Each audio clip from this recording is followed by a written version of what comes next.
All right. Hey, man, we know it's football time. Well, we got Brad Powers on the show, loving the podcast, Hit the Books. You got to go check us out. I've shared it on the timeline. I always learn something from Brad on Hit the Books. Brad, thank you so much for joining me. Really appreciate you. Thanks for having me again. We've been doing this several years now. The years go by quick, but I'll tell you what, no better time than this time of year, because all the hopes and dreams are there for everybody. Nothing's been dashed yet, but give it a few weeks and it'll be a different tune for a few fan bases. Yeah, no doubt. Hey, I appreciate that you're rocking the Alabama hat. So let's just start with the Crimson Tide, because I heard you say this over the off season, and I really value your opinion. I believe you said you bet Alabama. You got good odds for them to win the national title, and I believe I recently heard you even say you bet Ty Simpson to win the Heisman.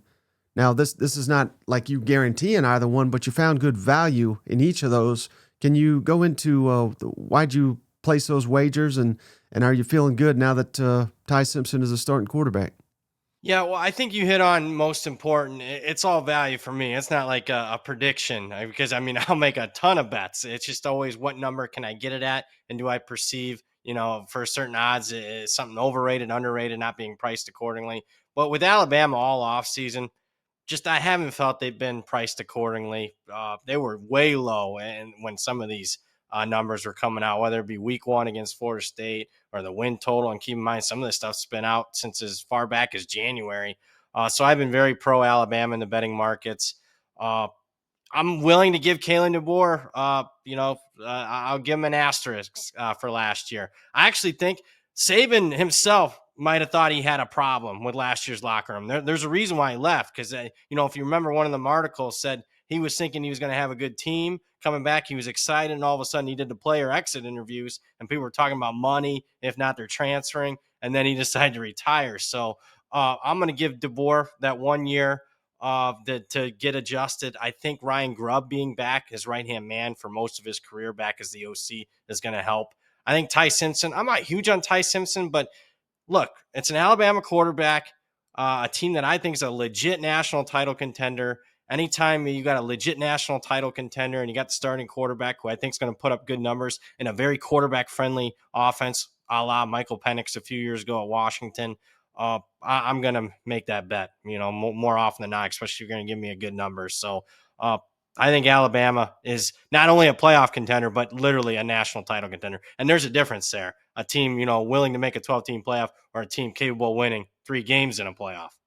Yeah, and I mean, there is an opportunity here, Brad, where I mean, this could be the first and last time that Alabama's kind of undervalued under Kalen DeBoer, if he is who we thought he was when he got hired at Alabama. So again, you're on top of it. That's why I value your opinion, but also somewhat being, I don't know if you could say undervalued, Georgia, who I think I've heard you say, and I agree with this as well. I don't know that they're going to be an underdog in any regular season game this year. Now, that doesn't mean they're going to go undefeated, but not hearing a ton of buzz with Georgia as compared to maybe Texas. What's your thoughts on Kirby Smart's latest team? So, yeah, I've been very pro Alabama all offseason, but if you'd had to ask me right now here in middle of August, what team, when you've been doing as long as me, sometimes you get a feeling for what team, what people are forgetting about, and you're right on it. It's right now it's Georgia. I'm liking what I'm hearing from the wide receivers, much improved wide receiver position.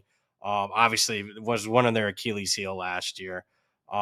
Gunnar Stockton, we'll see. I mean, wasn't overly impressed with mainly the game plan and the performance against Notre Dame in the Sugar Bowl there. But boy, poor old Georgia with, number 1 and number 2 recruiting classes almost every year the last 7 years, and yet no one's really talking about them. I think that's right up Kirby Smart's alley, to say the least. And then you mentioned that schedule. I just talked about Alabama being a legit national title contender. Well, they got to go to Georgia. And all those road games that Georgia played last year, whether it was at Alabama, at Texas, at Ole Miss, well, guess what? All 3 of those teams got to come to Athens. And, oh, yeah, by the way, they haven't lost between the hedges since 2019. So, boy, they're favoring every game. Not saying that they're going to win every game, but if Yeah, I bet Georgia to win the SEC. That's a recent bet I made, not something I bet 6 months ago. I do think they're being undervalued in the markets right now. And off the top of your head, do you know the head coach that last won as a visitor there in Georgia? Will Muschamp. That always blows my mind. I don't know about you, but Yeah, yeah.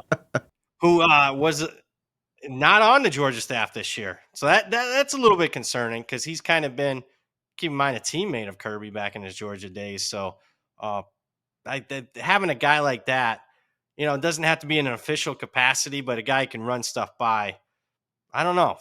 That's something that might not show this year, but maybe down the road, not having that guy by your side year after year kind of might hurt Georgia. I don't know, but what I do know is I still think it's one of the most talented rosters in America, and for people not to be talking about him is crazy to me. They did win in a down year. They won the SEC last year, for Pete's sake. well, everybody and their mother is talking about damn Texas and Arch Manning. Are you buying the Arch Manning hype? And again, on your show, there were some questions. Steve Sarkisian, not saying he's not a really, really good coach, but do you buy him as an elite big game coach?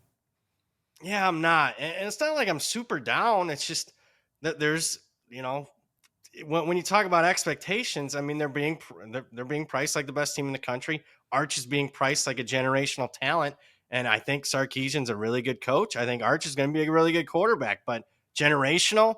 What's the latest article? They're the next Alabama. Are you kidding me? They've won zero national championships, and I think people. I'm always a big guy of narratives. What just change one play? Is there a narrative change? Do people forget they had to convert a 4th and 10 to force a second overtime to beat Arizona State? What's the narrative? Are they preseason number one if they lose to Arizona State? Probably not. One play, 4th and 10. Something you maybe convert 30% of the time.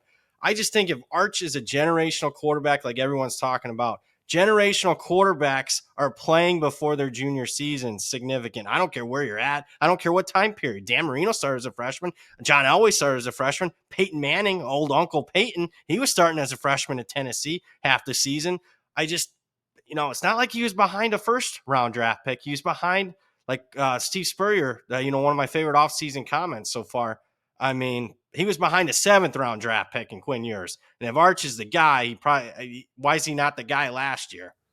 Right. And again, when you're getting your ass kissed all summer at Ohio State, obviously in the opener, I'm going to ask you about that here in a minute. At Florida's your first conference game, then Oklahoma. How does this team respond to adversity? We literally won't know the answer till we see it, but hell, we've been doing this long enough to know there's plenty of teams that are supposed to be national championship contenders, and they don't even make the playoff. Yeah, I wouldn't be stunned. I mean, if they didn't make it, for the preseason number one team, they're an underdog in game one. They're going to be an underdog at Georgia. At Florida's not going to be easy. Oklahoma, I bet Oklahoma in the game already in that one, catching double digits in that one. So I wouldn't look. I'm not calling for it, but I wouldn't be stunned if this is a 9-3 team. And if you don't believe me, hell, the win total's 9.5 on the preseason number one team. It's juiced to the over, and I would say 10-2 is probably their most likely record. But my goodness, I don't think you have to get too too creative to think that Texas could struggle a little bit. I'll tell you where they did struggle in every big game they played last year. Couldn't run the football, and now you lose 4 starters on that all talented offensive line. The question is it addition by subtraction? I don't know yet, but one thing I do know is they couldn't run against Ohio State. Couldn't run in either game against Georgia. Hell, couldn't even run against Arizona State, even though they had a 60-pound per man advantage in that one. National championship teams, even the pass-oriented teams, can still, when they need to pick up a first down on 3rd and short, they pick it up. That's a question mark that we'll see if it gets answered in Columbus here in a couple of weeks. Mm-hmm. And then obviously, when I ask you about Texas, got to ask you about Oklahoma. What's your thoughts on them trying to reboot the offense? Are you sold on Brent Venables, the head coach? Not that we all believe in him as a defensive coordinator, but maybe not the head coach. And then another great point that you made that I had quite honestly forgot all about. They added Kevin Wilson as an analyst. What does that do for the Sooners, do you think? Yeah, he's another guy that, I mean, he's not like an official offensive coordinator type, but a guy that Venables was in the trenches with way back in the day, in the early 2000s when he was the DC. Kevin Wilson was the OC at Oklahoma. So it's a guy he can trust, a guy that's got head coaching experience. So I think that's critical. I think Oklahoma's much improved. Where the difference between me and Joe Q Public, okay, they're much improved. Does that mean they're going to win 9, 10 games? No. Have you seen the schedule? I think they could be one of the more improved teams in the country and still be like 7-5 ish. They're certainly going to be improved on offense. They were a mess last year, not just because of coordinator, but mainly personnel and injuries. I mean, I think people forget their top 5 wide receivers are out most of the season. That's not a way to cut in a new quarterback. Offensive line's been a mess, should be a little bit better. I do like the continuity of having a quarterback and OC coming together at once. As long as he cleans up the Venmo, I think Mateer will be just fine. I think that's much to do about nothing. Uh, Good thing with a lot of these teams is they got a big game week 2. Michigan. We're going to find out right away what they are. And it's not like, we got to wait a month to see how good that they'll be. They also get Auburn at home in September. So the good thing is that both those games, if you're an OU fan, are both at home. But then after that, I mean, it's the SEC, and it's not like they got a much tougher draw the first couple years compared to Texas. So again, I'll restate it. I mean, they could be one of the most improved teams in the country, and 7-5, 8-4 ish, and that's not going to cut it at Oklahoma. And you asked me, am I buying Venables as a head coach long term? I'm not. He's a DC. I think eventually, within the next couple years, they're probably going to have to move on from him. Yeah. How much fun did Brad Powers group text have though with the John Mateer Venmo stuff? Little bit. I'm getting older where you don't have too much. Where a lot of people were asking me, "Oh, is it?" I mean, people were betting it. I mean, they Yeah. were fading it like he was going to get suspended. Call me conservative. I was like, I don't know if this is a big deal. Uh, Yeah. and Well, I don't think it really is, to be honest with you. Because I mean, you can just lie and just say like he did. I mean, probably was gambling. Just say I was just friendly stuff with my friends. yeah, yeah. How You can't. dumb can you be though? You can't do any of that anymore. I mean, come on. No doubt. Well, I'll tell you what also that can't happen, Brad. LSU can't miss the playoffs. If Brian Kelly's got a future down at Baton Rouge, what do you make about LSU going all in the portal? But quite honestly, I'm not getting it. The championship buzz. They probably should be a playoff contender, but I'm not buying them as a national championship contender. What about you? Yeah, I agree with that. I mean, the no on the playoffs is favored. I mean, the win total is 8.5. I mean, whether they go 8-4, 9-3, that's not going to cut it. Especially when the previous 3 coaches all won a national championship by year 4. I think they're going to be better, especially defensively. They were better last year defensively. I just schedule again. I mean, starting with week 1 at Clemson. I mean, there's a reason why they're more than a field goal underdog in that game. I think Clemson is a little bit better, and it's on the road. Offensive line didn't live up to expectations last year, and they lose all those guys. Playing Clemson's defensive front in week 1's not ideal. I like Nussmeier. I think he's a good quarterback, but I don't think he's great. I mean, hell, they lost 3 games with Jaden Daniels' Heisman year. So I know the defense is better, but I don't know how much better relying solely on the portal. I mean, the guy that's tearing it up is a South Florida post spring transfer who's undersized. I mean, you could say that's great, but I say that's not great. A guy that's 280 pounds from South Florida is your best defensive lineman in camp. I. Mm. And then you always got to ask yourself, is the defensive line that much improved, or we got a problem on offense a little bit, particularly the offensive line? So I have my doubts on Brian. I think Brian Kelly's a really good coach. I don't think he's a big game coach. A lot more big games in an SEC schedule compared to, what he was playing at Notre Dame.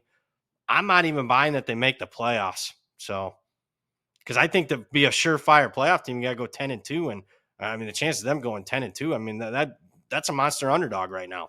Right, and you made one other really good point on your show that LSU by some metrics, number 1 portal class, but that doesn't take into account that this was probably not, certainly not at the top end, a really good portal class like we've seen in years past. So again, that if you really You are a fan of some of the shows I do because you're oh yeah taking notes.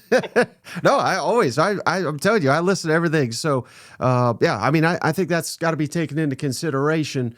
You're right. I mean, transfer portal class is down. So all those big schools like Texas Tech, LSU, some of these that went all in, I mean, the big boys retain their guys this year compared to what's been done the last couple years. So yeah, it might be number one, but it's not the same type of class that that we saw in transfer portal past seasons.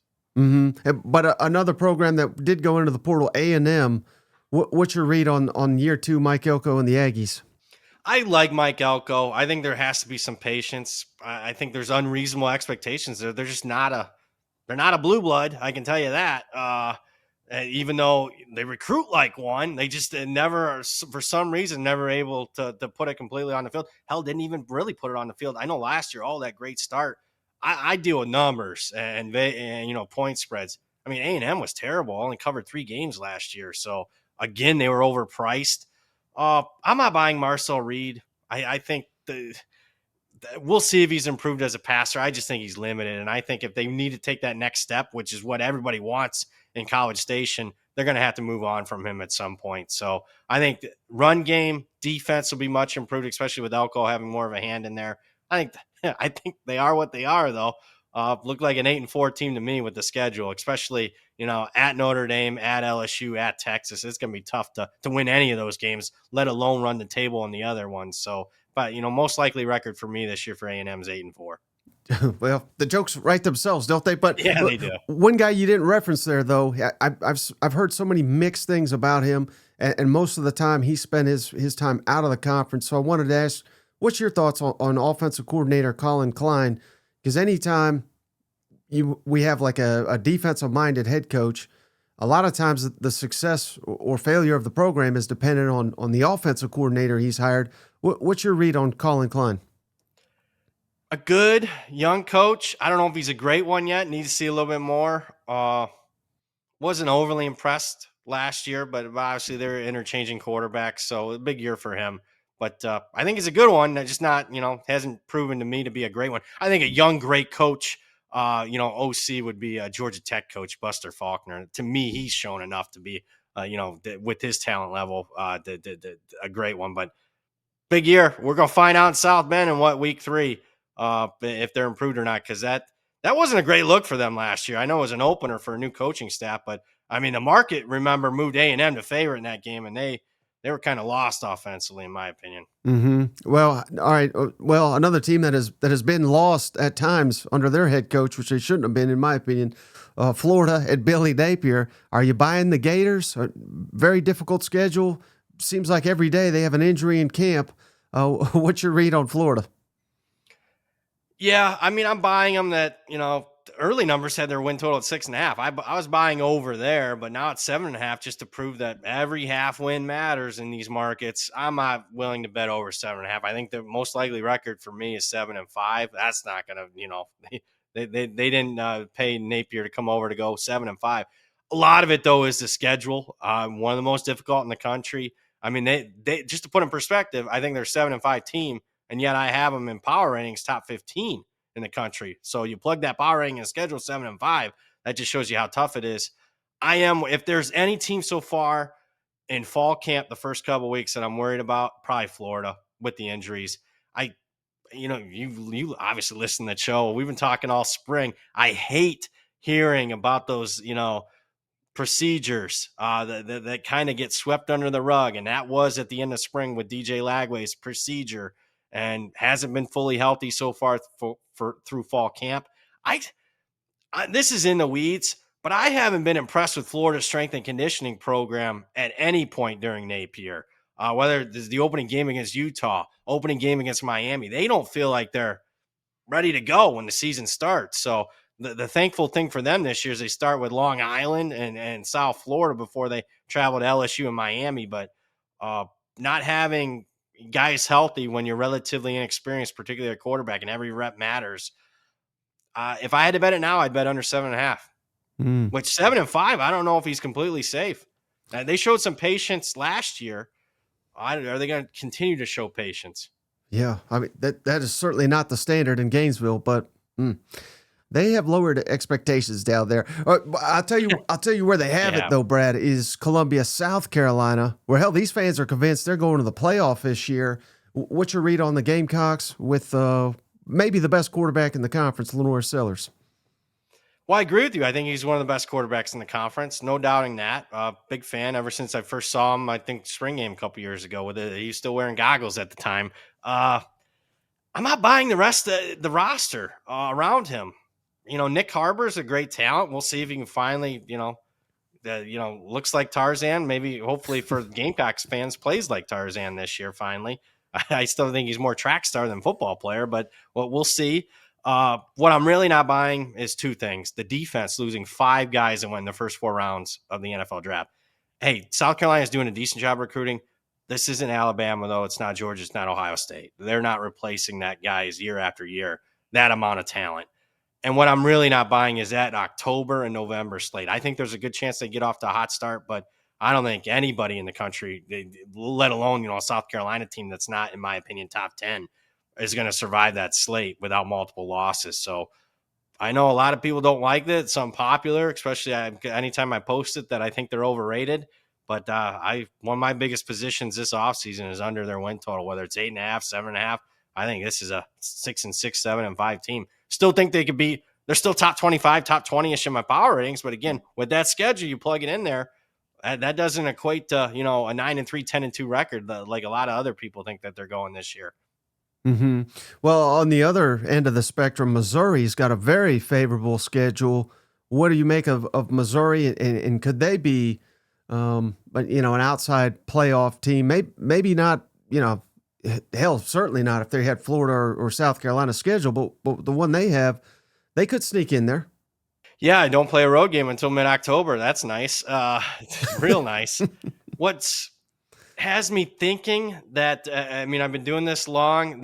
We always talk in my industry regression, and no team in the country's had a better record in one-score games the last 2 years than Missouri, 10-1. So I think they've been a little bit their records a little bit better than the statistical profile of the team the last 2 years. So sooner or later that kind of turns where you're in a bunch of close games, and they will be again in October and November. Uh, do they have the quarterback that gets them over the top? I wasn't a huge Cook fan, but good leader and got the job done when they needed him to. Prbula is a good athlete, and we'll see if he can throw it. I know he's been in a heated competition with Horn. I think the defense is fine. I think that they should continue there. And I do like the head coach. I think he's brilliant, and he's gotten the most out of that program. This just screams like this is regression, 7-5 ish. And the market's agreed this year. If you've really followed closely like me, it's went from 7.5 to even 6.5 in some spots. And again, I know SEC fan. Well, I mean, they'd be betting every team's over. Oh, they're going to go over. And they forget that it's a 0-sum game and you can't have ties and stuff. But yeah, I if you had to really narrow me down, I think this is another team. It's going to sound like a broken record, 7-5 ish. Well, and to your point, Brad, Ole Miss, they were on the plus side of all these one-score games, and then last year they basically all went against them. What's your read on Ole Miss this year? Well, that was not only a playoff team last year, that was a national championship contender. I mean, they finished a season 3 in my power ratings and didn't even qualify for the playoffs. So I thought Kiffin did a horrible job last season, to be perfectly frank with you. I think he's a good coach, but I just until he matures and is buttoned up like his, the guy he worked for a couple years in Saban, I just don't see it. And I don't see it with this year's roster, especially when you got to go to the portal heavy every year.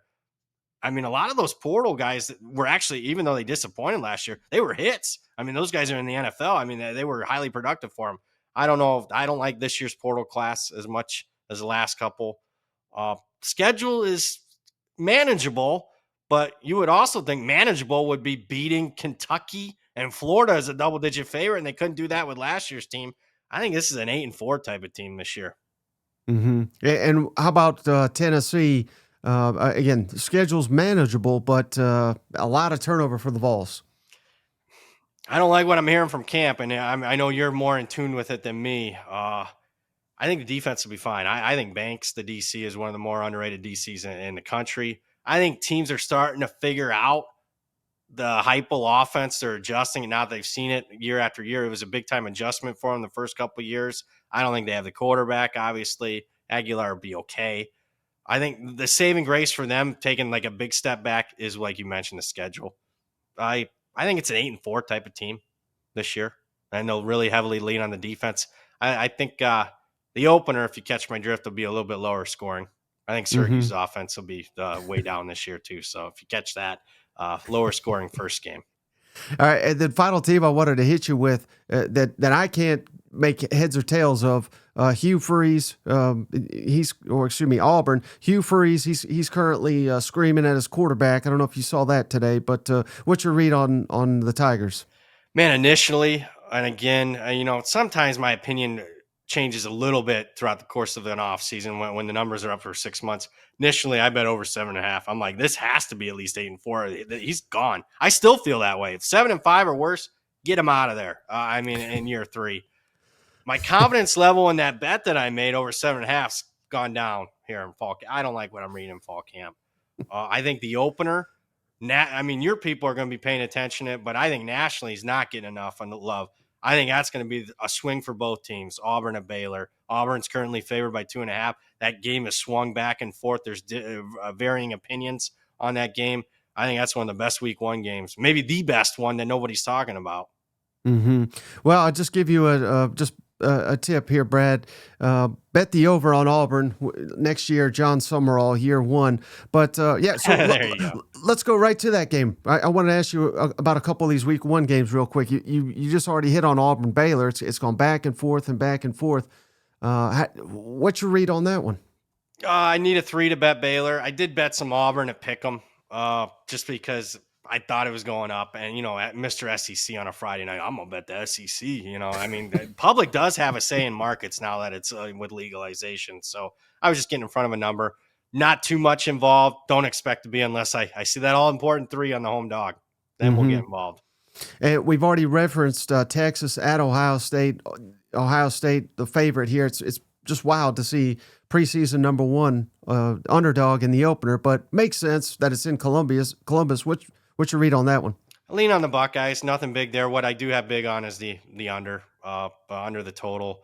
I just think conservative game plan to start off for Arch. I think we'll see more running from Arch than anything, but certainly see more conservative game plan with Ohio State. Big game, early start time, usually conducive to slower starts. So under for me is my preferred bet. But I do lean Buckeyes. I think Texas is overrated in almost every market. Mm-hmm. How about LSU at Clemson? Clemson favorite at home. What's your read on that one? Yeah, early bet was Clemson when it was under a field goal. Now, though, we're starting to get to the point where, numbers matter. I'd be more inclined to bet LSU on the side. Again, going to sound boring. I prefer under. I know, we got 2 of the 3 Heisman favorites at quarterback, high scoring. I think LSU's defense is going to be improved. I think Clemson's defense is probably one of the better ones they've had in the last 5 years. I go back to LSU's opener last year. Oh, LSU USC over. You got to bet it. And that was a slugfest in Vegas with like 47 points scored. So under for me. And then how about Alabama at Florida State? But is Florida State hard to read with all the transfers? 2 words: Roll Tide. No, I do think they really get after Florida State. I've upgraded Florida State's power rating more than any team in the Power 4. I still think Alabama should be favored. This one should be 14, and it doesn't sound like a big difference. Well, it is, 13 and a half compared to 14. That's the difference between winning and losing. Just to show you how much down the market was on Alabama at the start, this line opened 7.5 6 months ago. So you know what old BP bet. Again, Roll Tide. I think I would not be. This is probably one of my more confident side picks of week 1. I would not be you don't hear me say this often. I wouldn't be a bit surprised 42-14-ish type of game. I really think Alabama kicks their ass. Mm-hmm. How about South Carolina, Virginia Tech in Atlanta? Game I haven't bet yet. That's one. A great game to get an idea of a data point. I'm very low on South Carolina. I'm also low on Virginia Tech. So just because you heard me talk so badly about South Carolina doesn't mean that I'm anti them every game. I'm really worried about Virginia Tech this year. I'm not a big Brent Pry fan. I think he's 1-12 the last 3 years in close games. And a lot of people, that's bad luck. No, it's bad coaching. Because I have watched a lot of them, and he doesn't put them in the best position. The quarterbacks, both of them banged up in the spring. Another new offensive line coach for them. I'm hoping it's coming down a little bit, the side. I'm actually looking to bet South Carolina in the game. Mm-hmm. And then the last one I wanted to hit you with, Toledo at Kentucky, where I don't know how much you've seen of this, but in this part of the country, I mean, a lot of people are picking Toledo outright, even though they're, last I checked, a 8.5 point underdog. What, you have any thoughts on this one? Yeah, it's moved 3 points. It opened 11.5 down to 8.5. I agree with the initial move, but one thing, it's okay sometimes to be contrarian, especially in week one. Well, look, nobody really knows for sure. Hell, the coaches don't even know for sure when the lights get finally turned on. And you get like one way action with no resistance because we have no new data points for people to have a different opinion. I I think I'm way low on Kentucky. I bet under the win total. I think it's gonna be a miserable season. With that being said, I wouldn't be a bit surprised. I bet end up betting Kentucky just to be contrarian here because at some point numbers matter. And right now it's saying Kentucky is a little bit cheap at this 8.5 point spread. Hmm. Well, Brad, I can't thank you enough for giving me all this time. I really appreciate it. Cannot recommend your Twitter enough or the show. Before you go, can you tell our audience how to check it out so they can find all your work? Yeah, I mean the easiest way to find all my stuff is on Twitter, X, whatever you kids are calling it these days. Brad Power 7 is a Twitter handle. And I got a bunch of shows I do each week. All right, Brad. Thanks again. Thank you so much. And man, good luck this season. Thanks for having me.